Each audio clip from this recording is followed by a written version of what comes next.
বাংলাদেশের কলা বিজ্ঞানী, চারুকলার যেসব মেয়েরা আছে ইসলাম বিদ্বেষী, তাদের স্বামীরা কি বেইমানি করে না? তাদের স্বামীরা কি চরিত্রহীন হয় না? অ্যাভেলেবেল। বরং আপনাকে যদি প্রশ্ন করা হয় বাংলাদেশে কোন মেয়ের স্বামীরা বেশি চরিত্রহীন, আপনি খুব নির্দ্বিধায় উত্তর দিতে পারবেন ঢাকা বিশ্ববিদ্যালয়ের চারুকলার মেয়েদের স্বামীরা বেশি চরিত্রহীন। কারণ এদের ধর্মহীন, এদের কোনো চরিত্র নেই, প্রতিশ্রুতি নেই। বাংলাদেশের বাইতুল মোকাররমের খতিব পালিয়ে যায় না?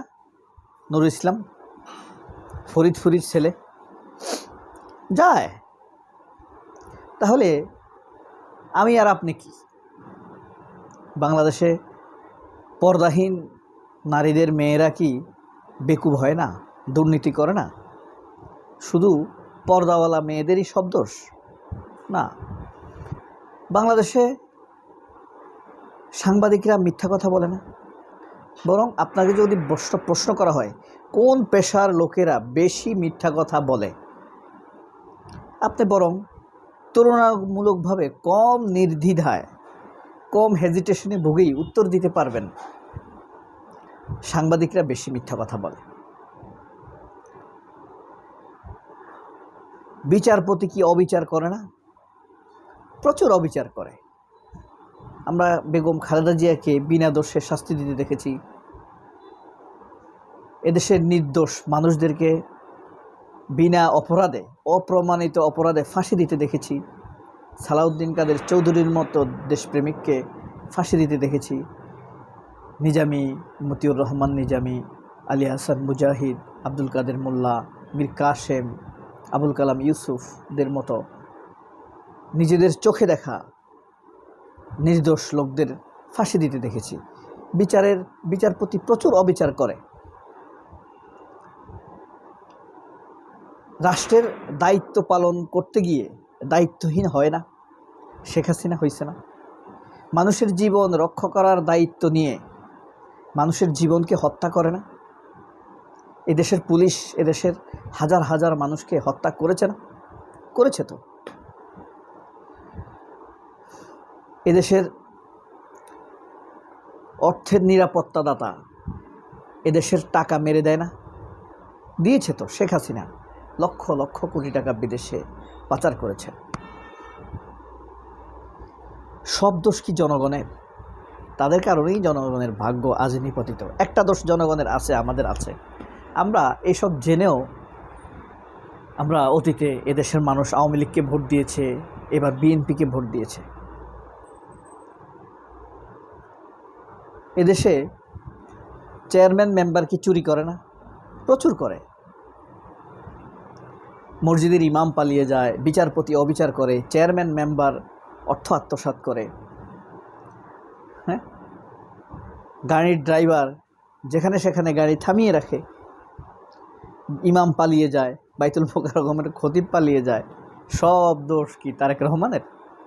শুধু তারেক রহমান একাই বেঈমান? বরং তারেক রহমান হলো এক ফুলসিরাত।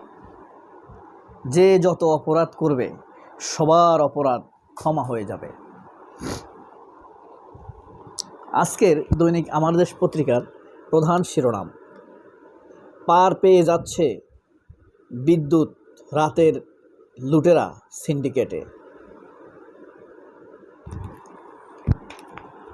পার পেয়ে যাচ্ছে বিদ্যুৎ খাতের লুটেরা সিন্ডিকেট। এই সিন্ডিকেটে কে আছে? মির্জা আজম, আওয়ামী লীগের বনজামাই আলাউদ্দিন নাসিম, শামীম ওসমান, এরকম লোকেরা আছে। তো এরা পত্রিকা লিখছে এরা পার পেয়ে যাচ্ছে। এরা যারাই পার পেয়ে যাক। এখানে আবার সংরক্ষিত নারী আসনে বিএনপির প্রার্থী ঘোষণা, আওয়ামী লীগ নেত্রী সুবর্ণা ঠাকুরকে নিয়ে সমালোচনা, তৃতীয় মাত্রার জিল্লুরের স্ত্রী হয়েছে এমপি। সবাই বেইমানি করে, শুধু দোষ হয় তারেক রহমানের। বরং তারেক রহমান হলো ফুলসিরাত। বিদ্যুৎ খাত থেকে কোটি কোটি টাকা লুটপাট করেও তারা পার পেয়ে যাবে তারেক রহমানের মাধ্যমে। 2 থেকে 5,000 ছাত্রকে, জনতাকে হত্যা করার পরেও, ফাঁসির দণ্ড পেয়েও, জাতিসংঘের তদন্তে দোষিত হয়েও, সরাসরি খুনের নির্দেশ দেবার প্রমাণ পাওয়া যাওয়ার পরেও তারেক রহমান মাফ করে দিবে শেখ হাসিনাকে। চুক্তি হয়েছে ভারতের সাথে। অর্থাৎ তারেক রহমান একটা ফুল সিরাপ। তারেক রহমানের ছোঁয়া ফেলে যেই কোনো অপরাধ মাফ হয়ে যাবে। শুধু দেখি না জুলাই যোদ্ধাদের পরিবারদেরকে নিয়ে তারেক রহমানের কোনো আন্তরিক প্রজেক্ট। হাদি হত্যার আসামিরা পার পেয়ে যায়, তারেক রহমান তো আছে। বাইতুল মোকাররমের খতিব ফিরে আসবে, দেখবেন পালিয়ে যাওয়া খতিব ফিরে আসবে, তারেক রহমান তো আছে। সমরেজাউলরা ফিরে আসবে, তারেক রহমান তো আছে। বেনজির ফিরে আসবে, তারেক রহমান তো আছে। আর মোদির দীক্ষা গুরু, রয়ের brain child, crafting person Salahuddin Ahmed তো আছেই। আজকে আমার দেশের আরেকটি খবর, বিএনপি জুলাই সনদ অক্ষরে অক্ষরে বাস্তবায়ন করবে বগুড়া জনসভায় প্রধানমন্ত্রী। অক্ষরে অক্ষরে বাস্তবায়ন করবে। তারেক রহমানের এই কথাটা কি সত্য? আপনি কি এখনও এই ভিডিওতে আছেন? যদি এই পর্যন্ত থেকে থাকেন 6 মিনিট 35 সেকেন্ড, তাহলে এখনই কমেন্ট করুন যে তারেক রহমানের এই কথা আপনি বিশ্বাস করেন নাকি করেন না। কথাটা কি? বগুড়ার জনসভায় প্রধানমন্ত্রী বিএনপি জুলাই সনদ অক্ষরে অক্ষরে পালন করবে। এই কথা কি আপনি বিশ্বাস করেন নাকি করেন না? বগুড়া সিটি কর্পোরেশন ইবেইল বন্ড উদ্বোধন 3 মাসেই 23 উপজেলা ফ্যামিলি কার্ডের আওতায়। 20 বছর পর বগুড়া গিয়েছেন তারেক রহমান। তার পাশে একটা জুলাই শহীদ থাকতে পারত, বগুড়ার একজন জুলাই শহীদ পরিবারের কেউ থাকতে পারত, জুলাইয়ের আহত লোক থাকতে পারত না।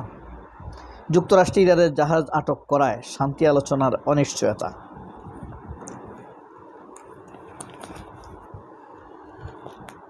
পাম্পে এখনও দীর্ঘ লাইন। জ্বালানি তেলের মূল্য বৃদ্ধির প্রভাব রাজধানীর নিত্যপণ্যের বাজারে। বিএনপির মনোনয়ন পেলেন আওয়ামী লীগ নেত্রী সুবর্ণা ঠাকুর। অন্য পণ্য না নিলে মিলছে না বোতলজাত তেল। তেলের মূল্য বৃদ্ধি বাজারে প্রভাব।